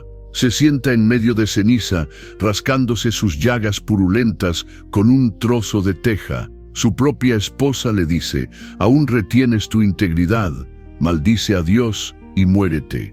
Y entonces llegan sus 3 amigos, y durante 7 días y 7 noches hacen lo más sabio que harán en toda la historia: se sientan con él en silencio. Pero cuando abren la boca, comienza el verdadero tormento espiritual de Job. La lucha de Job no es con su fe en la existencia de Dios. Él nunca duda de que Dios existe y es soberano. Su agonía es con la justicia y la bondad de Dios. Su alma está atrapada en un torbellino de preguntas. El grito por el por qué, Job clama por una explicación. ¿Por qué a mí? ¿Qué he hecho para merecer esto? Quiere llevar a Dios a un tribunal para defender su caso, para demostrar su inocencia. La lucha contra una teología simplista.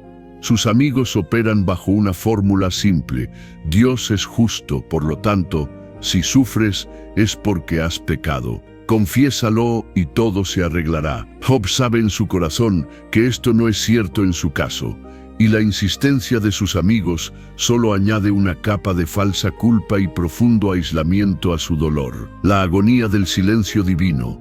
El aspecto más tortuoso de la prueba de Job son los 37 capítulos en los que Dios permanece en un silencio atronador. Job clama, argumenta, se lamenta, defiende su integridad y del cielo no obtiene respuesta. Es la experiencia de orar a un techo de bronce. El muladar de Job es un lugar muy familiar para muchos hoy en día, la pérdida catastrófica e inexplicable.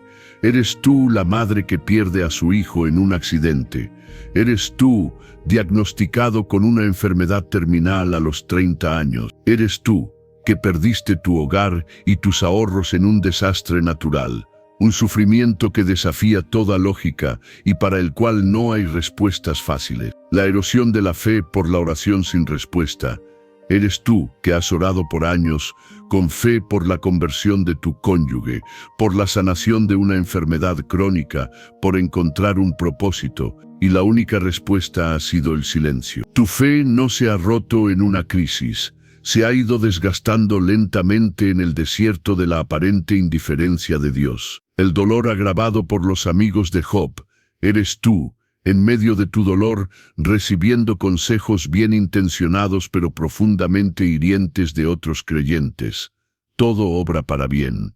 Dios debe estar enseñándote algo, quizás hay algo que debas confesar. Estas frases, en lugar de consolar, a menudo invalidan tu dolor y te hacen sentir aún más solo y juzgado. La mente humana se rebela ante el libro de Job. Entonces Dios hace apuestas con Satanás usando nuestras vidas. Somos peones en un juego cósmico.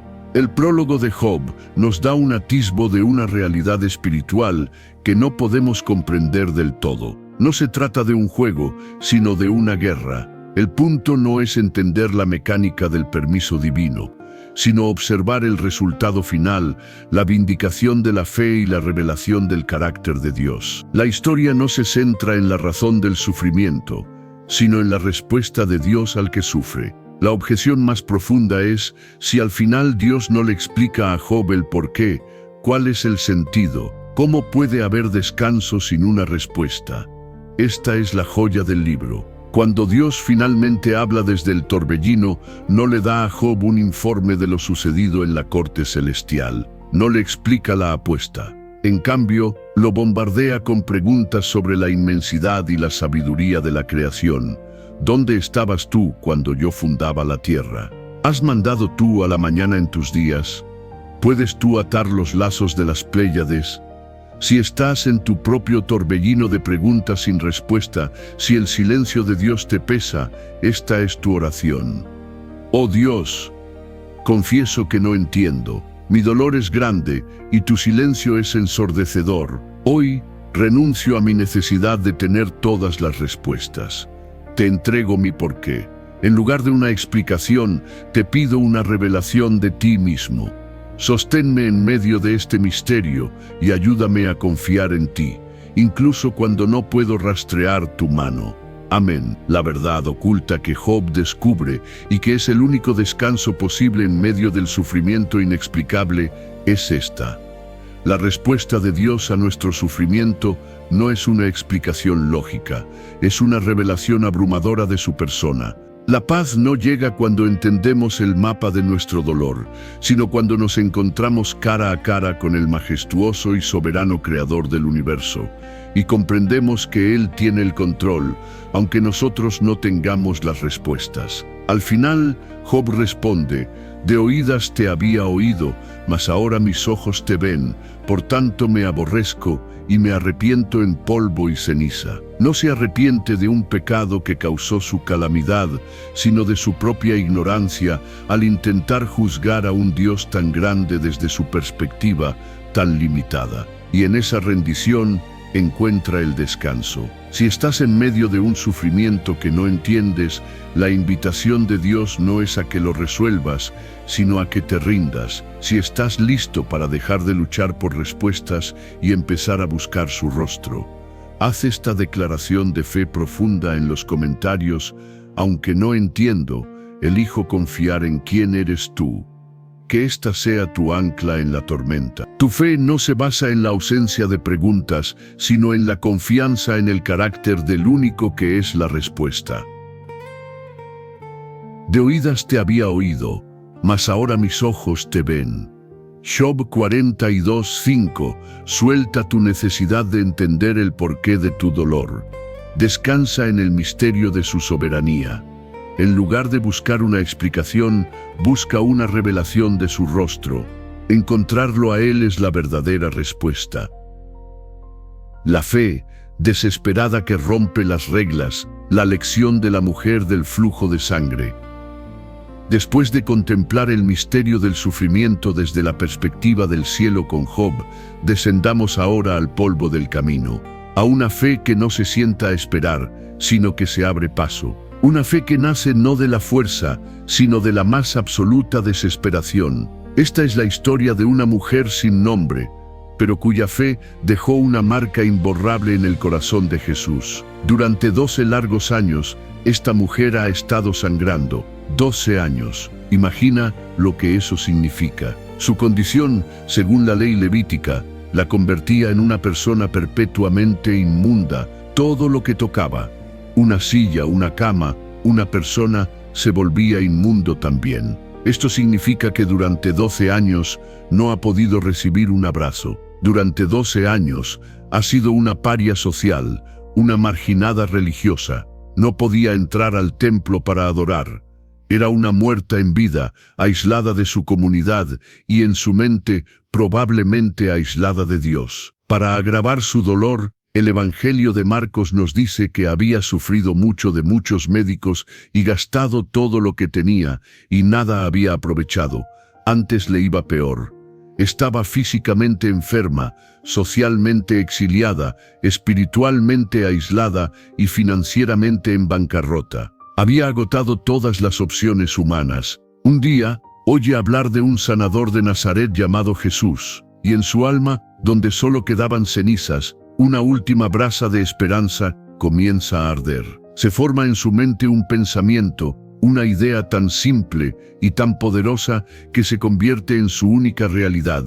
Si tan solo tocare el borde de su manto, seré salva. Se entera de que Jesús está pasando por su ciudad. Pero hay un problema, una multitud inmensa lo rodea, lo aprieta, lo empuja.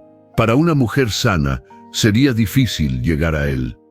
Para ella, una paria inmunda es una misión suicida. Cada persona que roza en su camino la está contaminando según la ley. Si la descubren, podría ser humillada públicamente o incluso apedreada.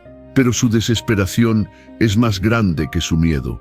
Se abre paso entre la multitud, empujando, arrastrándose, con la vergüenza quemándole el rostro, pero con esa única frase ardiendo en su corazón. Finalmente, lo alcanza. Extiende una mano temblorosa y con la punta de sus dedos apenas roza el borde del manto de Jesús. Instantáneamente, la hemorragia de 12 años se detiene. Siente en su cuerpo que ha sido sanada. Un milagro secreto. Podría haberse escabullido, anónima, con su sanidad. Pero Jesús se detiene en seco. Se vuelve en medio de la multitud y pregunta: ¿quién ha tocado mis vestidos? Sus discípulos confundidos le dicen: Maestro, la multitud te aprieta por todos lados, y preguntas quién te ha tocado. Pero Jesús sabía que no había sido un roce accidental. Él dice: yo he conocido que ha salido poder de mí. Él no estaba buscando un culpable, estaba buscando a una persona.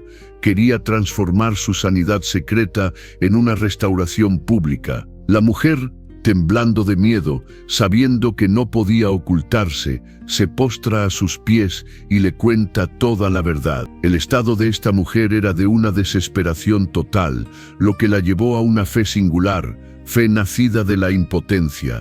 Su fe no nació de un seminario o de un estudio bíblico. Nació de la tumba de todas las soluciones humanas. Cuando llegó al final de sus propios recursos, encontró el principio de los recursos de Dios. Fe audaz y rompe reglas. Su fe la impulsó a romper las barreras sociales y religiosas. Su necesidad de Jesús fue más fuerte que su miedo a la ley. A veces, para llegar a Jesús, debemos atravesar las reglas de la religión que nos dicen que no somos dignos de acercarnos. Fe enfocada y personal no pidió una audiencia, no pidió que la multitud se apartara. Su fe se redujo a un punto de contacto. Creía que todo el poder que necesitaba estaba tan presente en Jesús que incluso el borde de su ropa era suficiente. La multitud que separaba a esta mujer de Jesús existe hoy de muchas formas. La multitud de la lucha crónica eres tú, lidiando con una enfermedad crónica, una depresión persistente, una ansiedad que no cede. Has probado todos los tratamientos, has gastado tiempo y dinero Y como la mujer, nada has aprovechado, antes te va peor. Te sientes aislado y contaminado por tu condición. La multitud de la indignidad religiosa eres tú, que te sientes demasiado pecador, demasiado roto, demasiado inmundo para acercarte a Dios. La voz de la condenación te dice: no eres digno de estar en la iglesia, no eres digno de orar, tienes que limpiarte primero. Y esa multitud de pensamientos te mantiene a distancia de la única fuente de limpieza. La multitud de la duda y el racionalismo eres tú que quieres creer, pero la multitud del escepticismo, de las explicaciones lógicas, del eso no es posible, te impide dar un paso de fe desesperada. Quieres esperar a entenderlo todo antes de actuar, pero la sanidad está al otro lado de un acto de fe irracional. Tu mente podría decir: mi fe es demasiado pequeña, no creo tener la fuerza para abrirme paso entre la multitud y tocar a Jesús. La fe de esta mujer no era grande en tamaño, era grande en su desesperación. Era todo lo que le quedaba. La lección aquí es que el poder no reside en la cantidad de tu fe, sino en la calidad del objeto de tu fe. Una fe diminuta y temblorosa, cuando se aferra a un Salvador todopoderoso, puede mover el cielo. Otra objeción: ¿no es eso una fe egoísta? Ella solo quería su milagro. No debería haber esperado su turno o pedido de una forma más apropiada. Su acto no fue de egoísmo, fue de adoración. Reconoció que Jesús era su única y absoluta fuente de esperanza. A Dios no le ofende una fe audaz que está desesperada por Él. De hecho, la honra. Él interrumpió su agenda por un solo toque de fe desesperada. Si te sientes como esta mujer, separado de tu sanidad por una multitud de obstáculos, ora esto conmigo: Señor Jesús, como esa mujer, yo también reconozco que he agotado todas mis opciones. Estoy cansado y desesperado. Hoy elijo ignorar las voces que me dicen que soy indigno o que es imposible. Me abro paso a través de mis miedos y mis dudas, y por fe extiendo mi mano para tocarte. Sé que en ti está todo lo que necesito. Sáname y restáurame, Señor. Amén. Cuando la mujer confiesa todo, Jesús no la reprende. La mira con ternura y le da la restauración pública que su alma anhelaba. Le dice: hija, con esa palabra, la restaura a la familia. Tu fe te ha hecho salva. Ve en paz y queda sana de tu azote. La verdad oculta es esta: Jesús no solo está dispuesto a sanar tu dolencia secreta, sino que anhela detenerse, llamarte por tu nombre y restaurar tu identidad públicamente. Él no quiere que te vayas con un milagro anónimo, quiere que te vayas con una relación personal y una paz que lo inunde todo. El descanso final llega cuando, después de haber luchado y esperado, te atreves a dar ese último paso de fe desesperada. Si hoy eliges dar ese paso, si dejas de lado todas las excusas y barreras y decides buscar tu milagro en Él, hazlo oficial. Escribe esta declaración de fe activa en los comentarios: hoy decido tocar el borde de su manto. Que esta sea tu decisión de dejar de observar a Jesús desde lejos y empezar a abrirte paso hacia Él. Porque un toque es todo lo que se necesita para que todo cambie. Hemos llegado al final de nuestras historias de enseñanza. Hemos viajado por los desiertos del alma y hemos encontrado a Dios en cada uno de ellos. Ahora, solo queda una cosa por hacer: unir todas estas verdades en un solo y definitivo acto de entrega. La entrega y la bendición. Y así hemos llegado al final de nuestro viaje. Hemos caminado junto a Elías en el desierto de su agotamiento y hemos aprendido a recibir el alimento de Dios. Nos hemos sentado en la casa de Marta y hemos escogido la buena parte, la paz de la presencia de Jesús sobre la ansiedad del servicio. Hemos llorado con Agar en la soledad del abandono, solo para ser encontrados por el Roy, el Dios que nos ve. Hemos temblado con Josué a las puertas de un futuro incierto, y hemos recibido la promesa de su compañía incondicional. Nos hemos hundido en la vergüenza del fracaso con Pedro y hemos sido restaurados por la gracia que pregunta: ¿Me amas? Hemos sido liberados de cadenas invisibles con el Gadareno por el poder de la palabra de Cristo. Hemos estado en el valle de los huesos secos de nuestra alma con Ezequiel y hemos clamado por el soplo de vida del Espíritu Santo. Hemos sentido la herida de la traición con José, aprendiendo a confiar en el propósito soberano de Dios sobre el dolor. Nos hemos sentado en las cenizas con Job, rindiendo nuestra necesidad de respuestas ante el misterio de un Dios infinitamente sabio. Y finalmente, nos hemos abierto paso entre la multitud con una fe desesperada para tocar el borde de su manto. En cada historia, en cada herida, en cada lágrima, hemos descubierto una verdad inmutable. Nuestro punto de quiebre es el punto de partida de Dios. Nuestro límite es la invitación a su poder ilimitado. Nuestra declaración de ya no puedo más es la música que el cielo anhela escuchar, porque es la señal de que finalmente estamos listos para dejar que Él sea Dios en nosotros. No has escuchado estas historias por accidente. No has recorrido este largo camino solo por información. Has llegado hasta aquí porque tu alma anhela una transformación real. Y esa transformación no sucede con el conocimiento, sucede con la rendición. Este es tu momento, el momento de la entrega. Donde sea que estés, te invito a hacer de este momento un altar. Si puedes, cierra tus ojos, silencia las distracciones a tu alrededor. No es mi voz la que te llama ahora, es la de tu Padre Celestial, que te ha estado esperando pacientemente al final de este viaje. No tengas miedo, estás en un lugar seguro, estás en su presencia. Permíteme guiarte en una oración de entrega final. Repítela en tu corazón o en voz alta. Hazla tuya. Padre Celestial, Creador del universo, el Roy, Dios que me ve, vengo ante ti, no con mis fuerzas, porque se han agotado. Vengo ante ti, no con mis méritos, porque no los tengo. Vengo tal como soy, cansado, herido y necesitado. Hoy, hago un acto consciente de entrega. Señor, te entrego mi agotamiento como Elías. Recibo tu sustento y aprendo a descansar sin culpa. Te entrego mi ansiedad y mi prisa como Marta.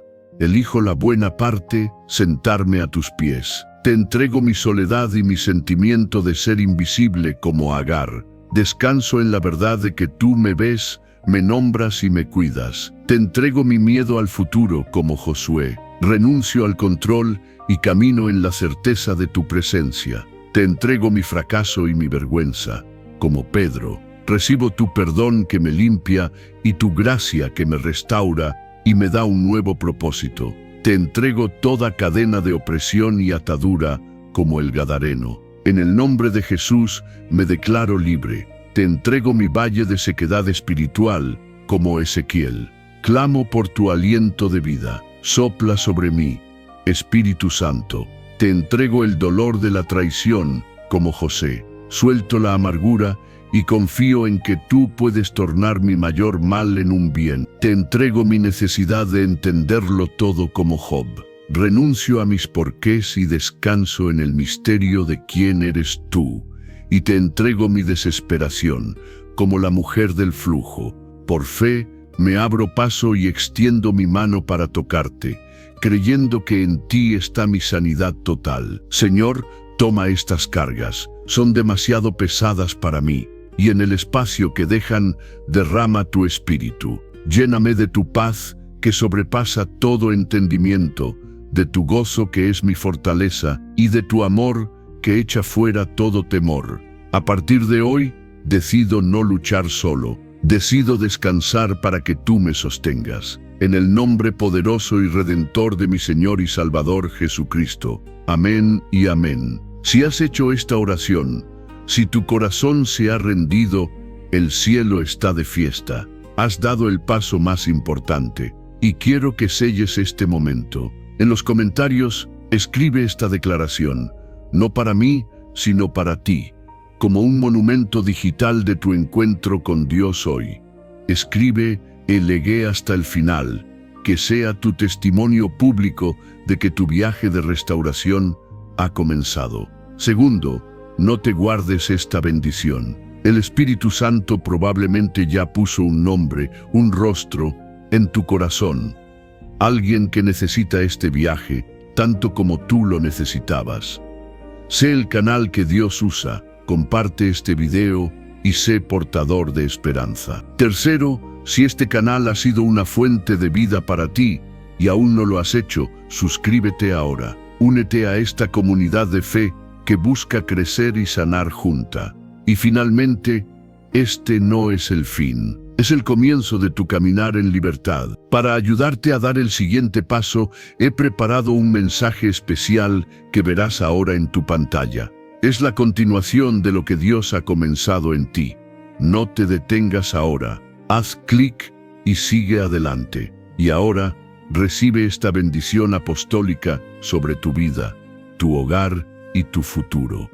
Y el mismo Dios de paz os santifique por completo, y todo vuestro ser, espíritu, alma y cuerpo, sea guardado irreprensible para la venida de nuestro Señor Jesucristo. Fiel es el que os llama, el cual también lo hará.